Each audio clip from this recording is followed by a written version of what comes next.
be best to do a campus recruitment here.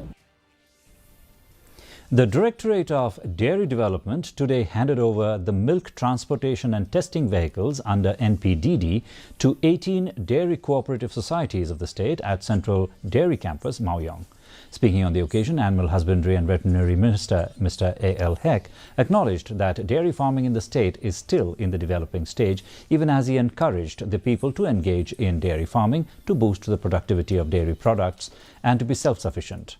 During the program, the minister handed over the keys to the dairy cooperative societies and flagged off the vehicles from the venue.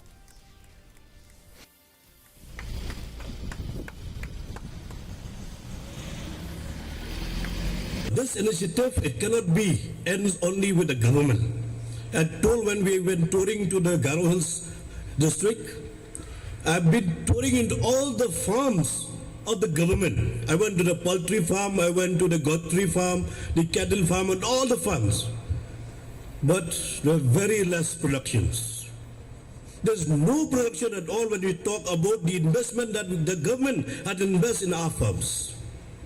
That's why I am encouraging, I'm telling our government, we, all of us, we need to put our effort and our hard work, definitely, but the needs of the hour is we have to involve the people.